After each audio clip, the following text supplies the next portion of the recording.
Okay, to continue, the user persona.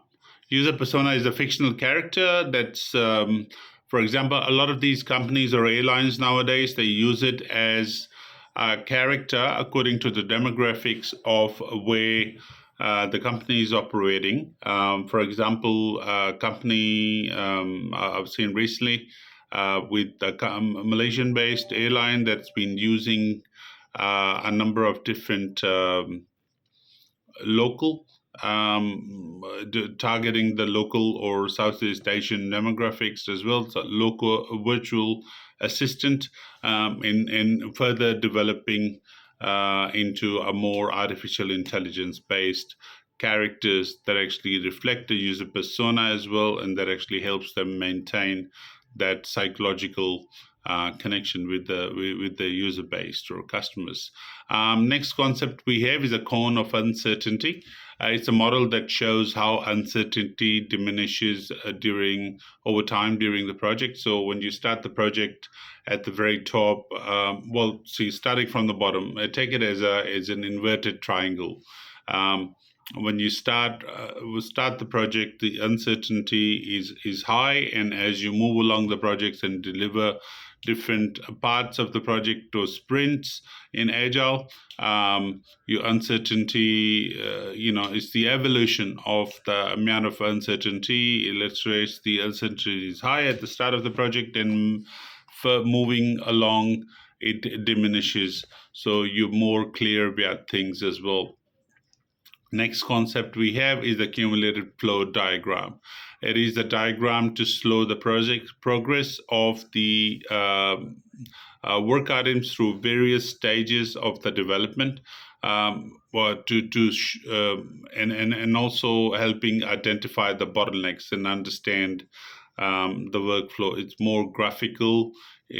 Cumulative flow. I'll be demonstrating when I come back to my real lesson about the Agile methodologies for the ACP exam students. I will be drawing that on a whiteboard to help you understand this a bit better. Cost of change influences Agile.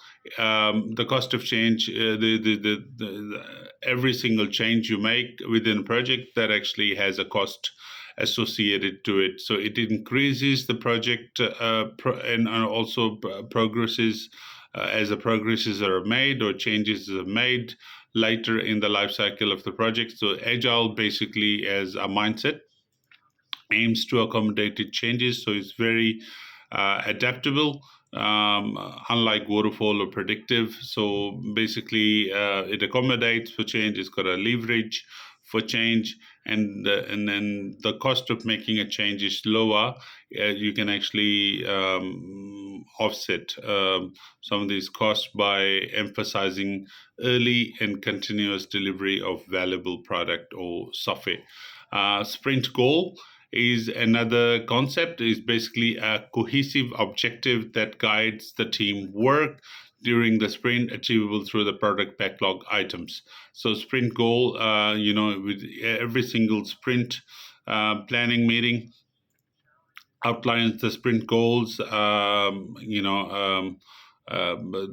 sprints, and then the further breakdown of the sprint activities, the user stories, and the teams basically share a vision and target for the sprint. Sets up a target for the sprint, ensuring that there's a focus on delivering coherent functionality in a project. Next concept is a big room planning or PI programming, increment planning as well. That is a very important concept in Agile as well. As the big room suggests, you have a room full of very important people. It's basically in the planning event where multiple teams sit down, synchronize, and plan their work for an upcoming period. So it's also associated with the scaled Agile framework where multiple teams from multiple areas share the same target, and basically And then later on there's another concept called Agile Release Train. They do, all the teams come together, sync and plan their work according to a product program increment. So typically the duration of this increment is 8 to 12 weeks in Agile. All right, so burn down chart. Burn down chart, again, as I've explained in my previous videos, the burn down chart is basically the amount of work versus the total work remaining, graphical chart, and it's downslope. So as the work gets accomplished, the curve basically declines, and a burn up chart is the opposite of that as well. Okay, as I mentioned, Agile Release Train. So the um, primary focus of Agile Release Train is in the Scale Agile Framework, or SAFe, to be short, is basically to coordinate the delivery of value through multiple teams working on the same solution. So Agile Release Train, ART, is basically a long-lived team of Agile professionals, which work along with the other stakeholders, deliver solutions incrementally. Increment is very important. So you keep on repeating it. So keep on uh, iteration, as you know, is repeating until correct. So and increments is the small chunks where you would deliver a certain part of the project in Agile. So it's basically a series of fixed length intervals. The fixed length again is time boxed. So each and every activity in Agile is time boxed. Time boxed. Basically, you have a time box delivered. You look into it, you deliver, you get a customer's feedback, and then you start repeating that again and add an increment and keep on refining the backlog until you deliver the product, full featured product in Agile. Refactoring as well.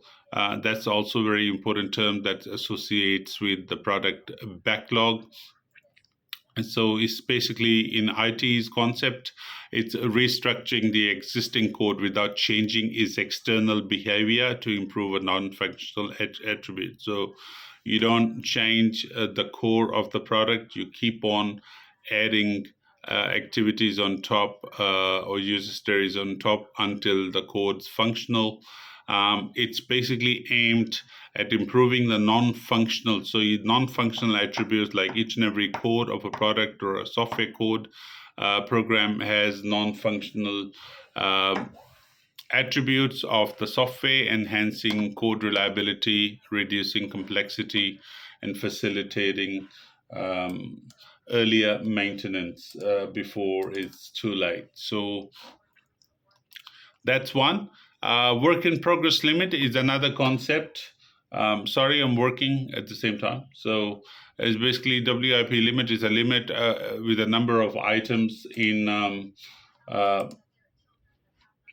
in a number of items.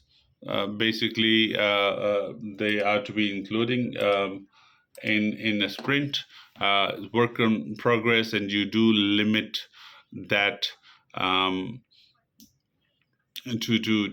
make the workflow of consistent, basically. So yeah, so that's one.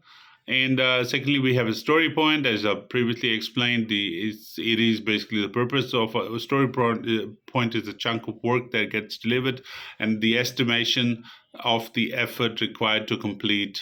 A story point is basically, if you were to define it, to estimate the effort required to complete a user story.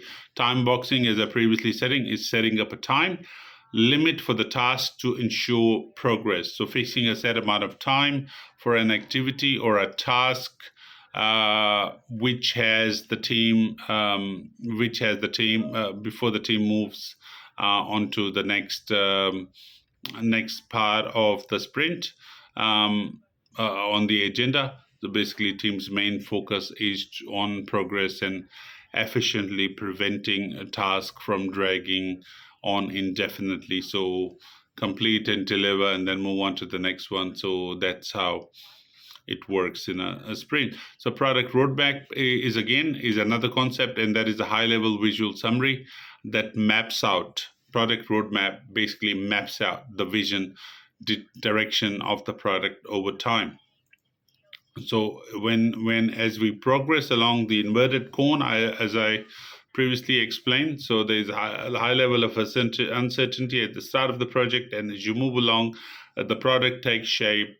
In IT, for example, it's a code that takes shape, and it. But product roadmap is basically a visual summary of how the product is going to look like over time as well. So continuous improvement is very important within these concepts, and this can be achieved through regular and systematic reflection and adaptation of the processes as well.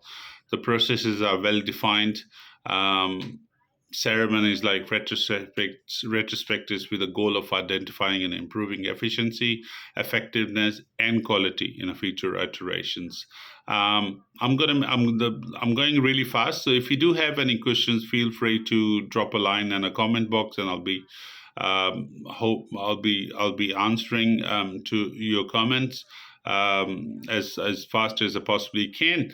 So task board is basically another concept. Is basically it's a visual representative task board. In Agile, a lot of the things are less technical, so it's low technical and highly representative task board. It's basically the current task, what is the status, and who is responsible. So basically 3 columns as well. So what activities or user stories we need to perform, who's responsible, and what's their current status. Okay, velocity as well. As the name suggests, it's a speed. It's basically a rate at which a team completes work, often measured in different story points, task, and iteration. So how fast you're getting the job done in a nutshell. So hopefully it's been making sense to you guys so far, but if it doesn't, feel free to shoot through a message. I'm trying not to extend these videos for too long because they get boring. And I will be releasing more important Agile concepts for you guys and for you to understand in my next videos. Thank you.